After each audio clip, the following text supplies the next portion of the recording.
এখন আসি তোমার এই জায়গায়, হ্যাঁ। এখন এখানে তোমার বলা হয়েছে কি যে পরিবর্তনশীল বল তোমার দুই ধরনের, একটা হচ্ছে স্প্রিং বল আর একটা হচ্ছে মহাকর্ষ বল। মানে স্প্রিং বল কীভাবে পরিবর্তনশীল বল মানে বোঝায়, এই দেখো এখানে লেখা আছে স্প্রিংকে বেশি টানলে এটি বেশি লম্বা হবে, সরণ বেশি হবে, যত বেশি সরণ হবে বলও তত বেশি প্রয়োগ করতে হবে। মানে এই ধরে একটা স্প্রিং আছে এখন সাম্য অবস্থায় এখানে, মানে এখানে তার নর্মাল অবস্থা, তুমি দুষ্টামি কইরা আইয়া টান দিছো, তুমি একটু টানছো, তুমি যে বল প্রয়োগ করছো একটু টানলে তুমি এর থেকে বেশি বল প্রয়োগ করতে হবে, এটাই তো স্বাভাবিক, তাই না? তার মানে কি স্প্রিংয়ের যে বলটা এটা কিন্তু চেঞ্জ হয়, সেম থাকে না। আর মহাকর্ষ বল এটা তো এদের পৃথিবী, তুমি এখানে একটা মহাকর্ষ বল, এখানে একটা মহাকর্ষ বল, আবার পৃথিবীর কেন্দ্রে একটা মহাকর্ষ বল, সো এটাও ডিফারেন্ট হয়, বুঝছো? এখন আসো আমরা এই স্প্রিং বলের বিরুদ্ধে কৃত কাজ এই জিনিসটা বুঝি। আচ্ছা, ক্যামেরা যে একটা পার্ট ব্লার দেখাইতেছে, এটা ক্যামেরায় সমস্যা করতেছে, তোমারও তো পিক দিয়ে দিছি, তুমি এখান থেকে বুঝে নিও। দেখো লেখা আছে স্প্রিং বলের বিরুদ্ধে কৃত কাজ। এখন বুঝতে হবে স্প্রিং বলটা কি। দেখো এই হচ্ছে একটা স্প্রিং, এই জায়গায় তার সাম্যাবস্থায় আছে, তার শান্তিতে আছে, তুমি এসে দুষ্টামি কইরা টান দিয়া বড় কইরা ফেলছো। এবং তুমি যে স্প্রিংটা টান দিছো, তুমি কিন্তু একটা বল প্রয়োগ করছো, এই বল প্রয়োগ করার ফলে তোমার একটা কাজ হয়েছে। আর তুমি টান দেওয়ার তার অপোজিটে কিন্তু স্প্রিং নিজে একটা বল প্রয়োগ করতেছে তার জায়গায় থাকার জন্য, এই বলটারে বলে স্প্রিং বল। আর এই বলটা স্প্রিংয়ের এই বল দ্বারা কৃত কাজকে বলা হয় স্প্রিং বলের কাজ। আর তুমি যে উল্টা টান দিছো, তোমার কাজটাকে বলা হবে স্প্রিং বলের বিরুদ্ধে কৃত কাজ। এখন দেখো এই চিত্রে দেখো এই যে 8 পয়েন্টে স্প্রিং তার সাম্য অবস্থায় আছে, তার শান্তিতে আছে, এটা হচ্ছে এক্স আই বা ইনিশিয়াল আই মানে প্রাথমিক অবস্থা, এটা ইকুয়াল টু 0। আর তুমি এটা না একটু করছো, এটা হচ্ছে এক্স এফ মানে ফাইনাল এক্স, এটা হচ্ছে এক্স।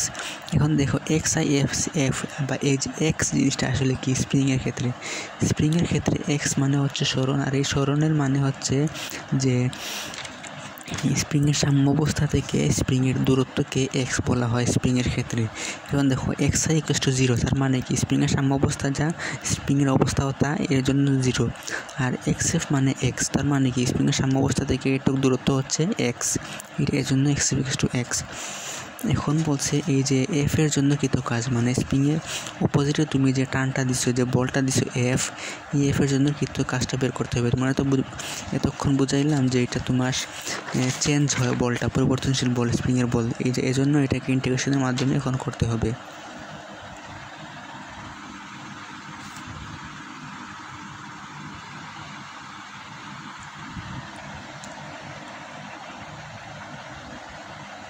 এখন দেখো, এখন তোমার ইন্টিগ্রেশনের একটু বেসিক নিয়ম তোমার বুঝাইতে হবে, হ্যাঁ। দেখো এই যে লিমিট, এটা হচ্ছে ইন্টিগ্রেশন সাইন, এটা লিমিট, এটা লিমিট, এই নিচেরটা হচ্ছে স্টার্টিং লিমিট, উপরেরটা হচ্ছে এন্ডিং লিমিট। আর লিমিটটা কার, যার সাথে এক্স নাই তার লিমিট, এই যে এফের সাথে যার সাথে ডি নাই তার লিমিট, এফের সাথে কোনো ডি নাই, তাহলে এই লিমিটটা হচ্ছে এফের লিমিট। ওকে, এখন দেখো ইন্টিগ্রেশন অফ এফ ডিএক্স, আর লিমিট হচ্ছে এক্স আই থেকে এক্স এফ। এখন এই লাইনে আইসা তোমার এই যে লিমিটগুলোর মান বসাতে হবে, লিমিটগুলোর মান আগে বসানো লাগবে। এখন এক্স আই এর মান কেন 0 তোমার তো বুঝাইছি, 0 মানে সাম্য অবস্থা যেখানে স্প্রিংটাও সেখানে, এই জন্য 0। আর এক্স এফ এর মান এক্স, কারণ হচ্ছে সাম্য অবস্থা থেকে স্প্রিংয়ের ফাইনাল অবস্থার মধ্যে দূরত্ব আমি ধরছি এক্স, এই জন্য এক্স এফটা হচ্ছে এক্স। এখন এখানে আমি লিমিটগুলোর মান বসাইলাম এফ ডিএক্স। এখন দেখো আগের পেজে তোমার লেখা আছে যে স্প্রিংয়ের ক্ষেত্রে F equals to K X. আর বুঝছো, এখানে বলবা যে এখানে এটা কি, এফএসটা কি, এফএস হচ্ছে স্প্রিংয়ের বল, মানে তোমার অপোজিটে স্প্রিং যে বলটা প্রয়োগ করছে এটা হচ্ছে এফএস। এফএস সমানুপাতিক মাইনাস এক্স কেন, বা এখানে মাইনাস কেন, কারণ তুমি যে টানটা দিয়ে যেটা করছো এটা হচ্ছে তোমার সরণ, আর স্প্রিংয়ে যে কাজটা করে যে বলটা দেয় এটা হচ্ছে সরণের অপোজিটে, এই জন্য এখানে মাইনাস, আর কিচ্ছু না। এফএসটা হচ্ছে স্প্রিংয়ের দ্বারা কৃত কাজ, স্প্রিংয়ের দ্বারা কৃত কাজ equals to minus K x.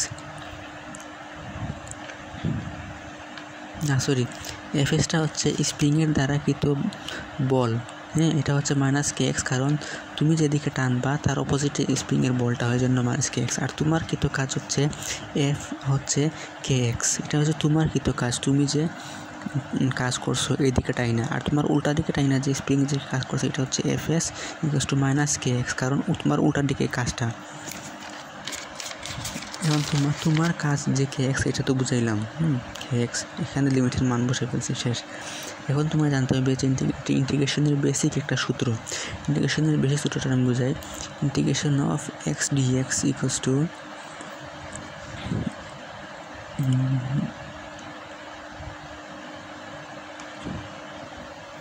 না সরি এটা না, তোমার ইন্টিগ্রেশনে একটা বেসিক সূত্র বুঝাই। Integration of x⁴n dx equals to x⁴n + 1 divided by n + 1, এইটা প্লাস সিটা হচ্ছে একটা ধ্রুবক। হ্যাঁ, ইন্টিগ্রেশনের ক্ষেত্রে এই তোমার যে কোনো ইন্টিগ্রেশন কইরা লাস্টে +c দেওয়া লাগে, এটা কোনো মান বসানো লাগে না, শুধু +c দিয়ে দিবা। কিন্তু দেখো এটা হচ্ছে লিমিট ছাড়া ইন্টিগ্রেশন দুই ধরনের হয়, একটা হচ্ছে লিমিট ছাড়া, একটা লিমিট সহ। কিন্তু এখানে যদি তোমার লিমিট দিয়ে দেয়, ধরো এখানে লিমিট দিল 4, এখানে দিল 0, আর যদি এখানে x⁴n আছে, তাহলে তোমার ইন্টিগ্রেশন কইরা +c বসানো লাগে না। লিমিট থাকলে +c লাগে না, লিমিট না থাকলে +c লাগে। এখানে লিমিট আছে তাই +c লাগে নাই, বুঝছো? ও হ্যাঁ, আরেকটা কথা, যে লিমিট থাকলে আরেকটা কাজ করতে হবে। লিমিট থাকলে এই যে ইন্টিগ্রেশনটা কইরা এখানে থার্ড ব্র্যাকেট দিয়া তারপরে এখানে লিমিট বসাই দিবা, বুঝছো? এটা হচ্ছে লিমিট থাকলে। আর যদি লিমিট ছাড়া ইন্টিগ্রেশন হয় তাহলে ওইখানেই শেষ, এই যে এই পর্যন্ত আইসাই শেষ। এখানে থার্ড ব্র্যাকেট দিয়ে, আর এটা লাগে না যদি লিমিট ছাড়া হয়। কিন্তু লিমিট সহ হয়ে গেলে উপরে হচ্ছে তোমার শেষ লিমিট মানে এন্ডিং লিমিট, আর নিচে স্টার্টিং লিমিটটা বসাইতে হয়। এখন দেখো kx, আরেকটা বিষয় যে যদি তোমার ইন্টিগ্রেশনের ভিতর ধ্রুবক থাকে, এই যে জিনিসটা আমি তোমার এটা এক্সপ্লেন করি। Integration of x² dx equals two x⁴ 2 + 1 by 2 + 1 + c to x³ by 3 + c, এইটা হচ্ছে আগে যেটা বুঝাইলাম। কিন্তু এখানে যদি লিমিট থাকে, লিমিট থাকে তাহলে আর c লাগে না, আর এখানে থার্ড ব্র্যাকেট দিয়া উপরে 4 নিচে 2 এটা বসাই ফেলবা। তারপরে করণীয় কি, তোমার একটা আমি ছোট্ট কইরা দেখাই।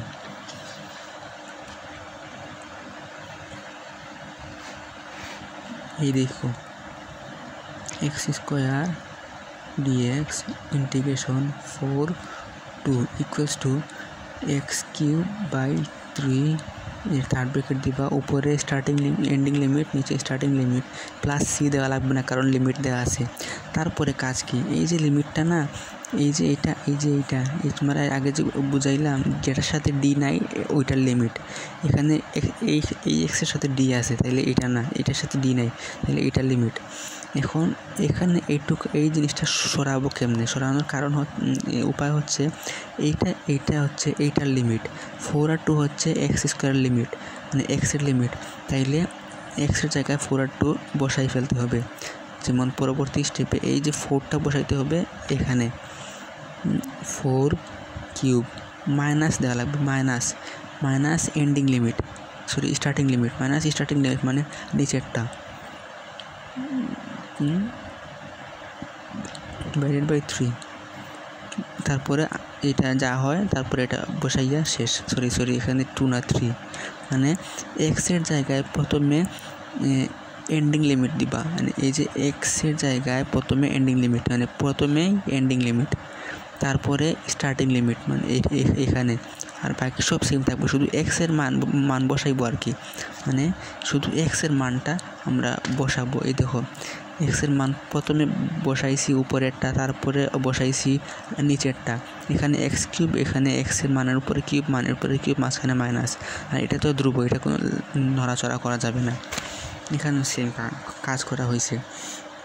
হ্যাঁ, এখানে দেখো ইন্টিগ্রেশনের ভিতরে এই খেটা কিন্তু ধ্রুবক, আর এক্সটা হচ্ছে চলক, তাহলে তোমার ধ্রুবকটাকে ইন্টিগ্রেশনের বাইরে বের করে ফেলতে হবে, কারণ ধ্রুবকের ইন্টিগ্রেশন হয় না, তখন এই কেটাকে আমি বাইরে বের করে ফেলছি। আর এক্সের এক্স ডিএক্স, তারপরে বাকি রইল কি কে ইন্টিগ্রেশন এক্স ডিএক্স।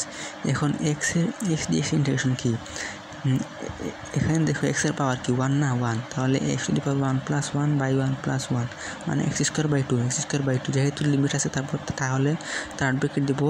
আর উপরে হচ্ছে উপরের লিমিট মানে শেষ লিমিট, নিচে হচ্ছে নিচের লিমিট মানে স্টার্টিং লিমিট। তারপরে এখানে এক্সের মান বসাতে হবে, মানে মান কি এক্সের মান মানেই হচ্ছে এক্সের লিমিট। এখন দেখো এখানে শর্টকাটে করা হয়েছে তোমার আমি বুঝাই। তাহলে প্রথমে এক্সের উপরের মানটা মানে শেষ লিমিটটা x², এই যে স্কোয়ারটা এক্সের উপর ছিল তাই আমি এখানে মানের উপরে স্কোয়ার বসাইছি, মাইনাস বসাইতে হবে এক্সের নিচের লিমিটটা বা নিচের মানটা মানে স্টার্টিং লিমিট 0² ডিভাইডেড বাই 2 জায়গা থাকবে, আর এই থার্ড ব্র্যাকেট উঠে যাবে আর কে এখানে। কারণ 0² মানে 0, তাহলে x²/2 আর কে, এই যে কে আর x²/2, তার মানে কি এইটারে সামনে নিয়ে আসলে হাফ x² এটাই।